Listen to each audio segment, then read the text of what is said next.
Welcome to Hood Champion Boxing and Sports. In boxing, you find a way to win or you find a way to lose. And I'm going to tell you what right now, all these guys running around at 147 pounds, they're finding a way to try to avoid this guy, Mean Machine. He is no joke. Now, I wouldn't be surprised if there's some people who didn't know who he was. But if you don't know who he is, let me kind of introduce you to him, all right? His name is Egidijus Kavialauskas. I probably butchered his name. But anyway, he's better known as Mean Machine. 24 wins, 19 KOs. 2 losses. Both losses by knockout. He lost to Terence Crawford.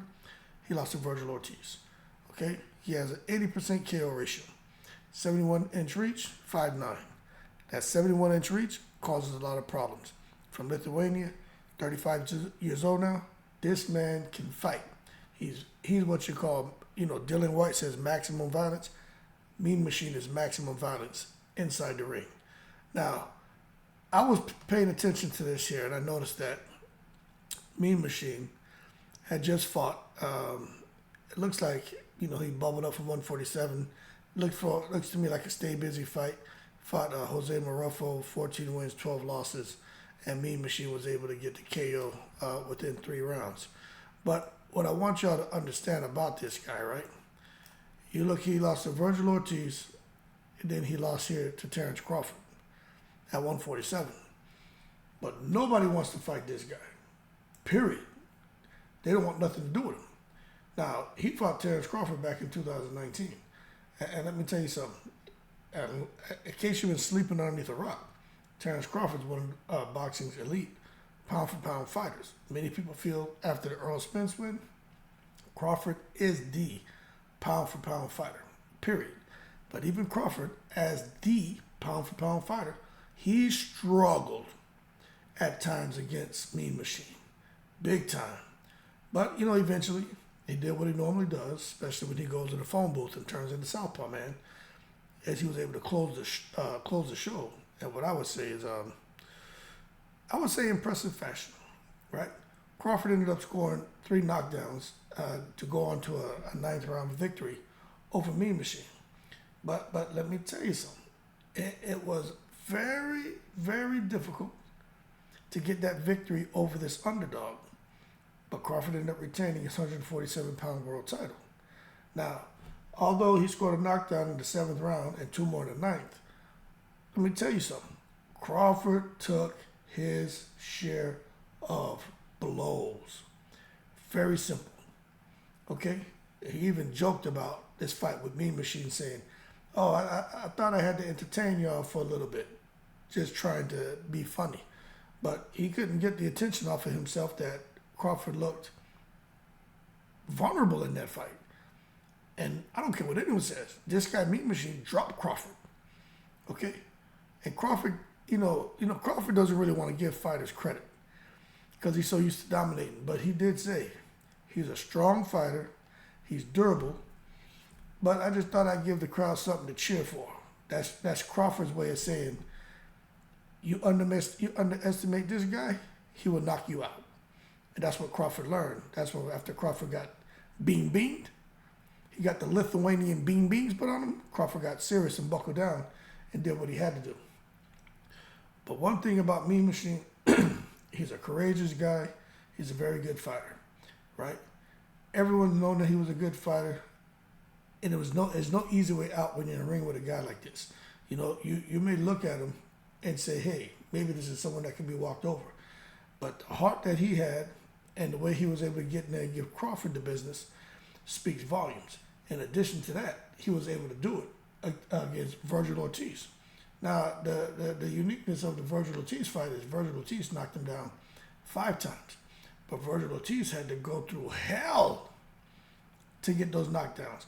And Virgil Ortiz had several scares in those early rounds when he was facing Mean Machine, where it looked like Virgil Ortiz was going to get knocked out.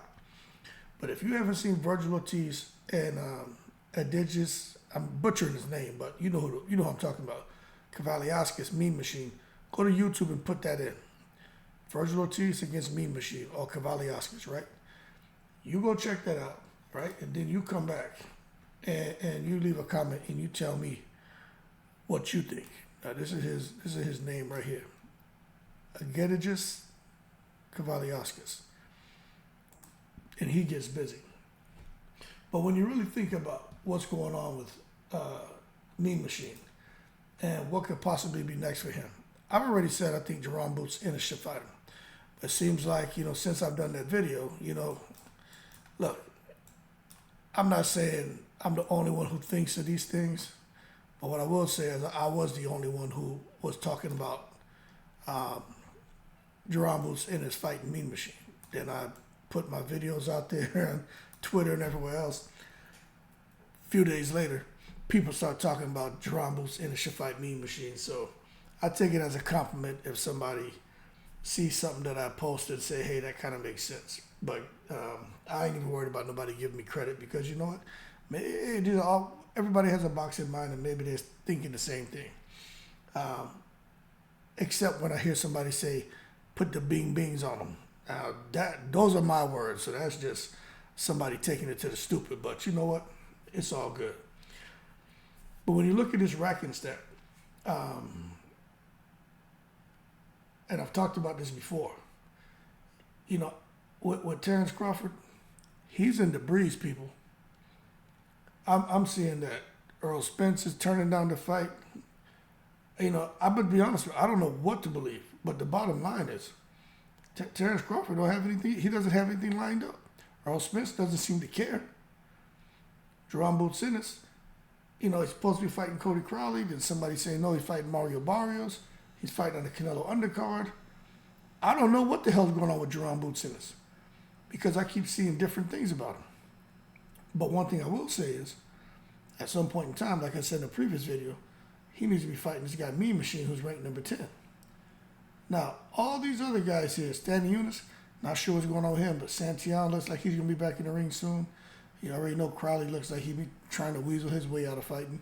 Who knows what the hell Evanescence is doing. No idea about this guy Giasav Rocha. He got his ass beat so bad. He was trying to take a fight to stay busy because he and Santillan had some history as sparring partners. Maybe he thought he can get in there and handle Santillan, and Santillan binged him. And so Rocha, I don't know what their plan is for him. And then Barrios, like I said, he could be fighting Boots. He may or may not. Nobody knows what's going on. But I think Barrios is a good fight.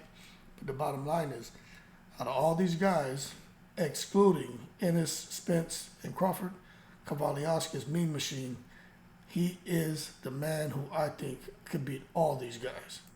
He just has that style, man. Strong hands, got conditioning, good chin. But he's just intense. I don't know if you guys have ever seen that fighter. I think his name is Ivan Baranchek. If you ever seen him fight, they call him the Beast. That's kind of what Mean Machine is like. He comes in there to hurt you. Simple. And if you aren't ready for that, he will get you out of there. But understand this: Mean Machine, as an amateur, outstanding record as an Olympian. He has the pedigree that you look for. That's why it's no surprise that he's in the position that he's in. I personally think there are some people who have ducked him. I was told that Jerome Boots Ennis, was it Jerome Boots Ennis? Yeah, somebody left in the comments that Jerome Boots Ennis and his team turned down an opportunity to fight Kavialauskas. Now, of course, the way it was written, that was like Jerome Boots Ennis put duck sauce on the fried rice. But with these guys and trying to line up the next best opponent, you know how it is these days. Everybody nobody wants to misstep. They're trying to avoid these pitfalls. And it doesn't matter who it is. If you're going to fight Mean Machine, you better believe that could be a misstep, that could be a pitfall, and that could set your career back big time. Terence Crawford, it almost happened to him. Virgil Ortiz, it almost happened to him.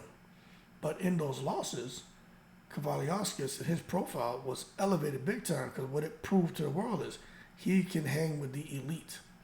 And these other guys who aren't elite, I have no doubt that Mean Machine would tranquilize them. I think he's the guy for Boots Ennis. And I think he's the guy, we keep talking about Boots taking over 147. You know what? I think when the dust settles, Spence and Crawford, if they're out of 147, I think it'll be Ennis and Mean Machine on top of the pile. Santion, he looked so crazy in his last fight that he may be kind of in the mix too. But I really think it's between Kavialauskas and Ennis. But bottom line, Mean Machine is no joke. He's no joke. To me, that's the fight that needs to be made. Who knows what Keith Thurman's going to do, but I truly believe this guy, Mean Machine, if he can get the opportunity, I think he's going to upset the apple cart. I'm going to keep saying it, and I'm going to keep foot stomping it, because I think more people need to know about exactly who he is and what he brings to the table, and just how much of a spoiler he can be at 147 for anybody on any given night, even the elite, because he almost got Crawford's ass, and he almost got Virgil Ortiz. Y'all keep cool, I'm in the breeze.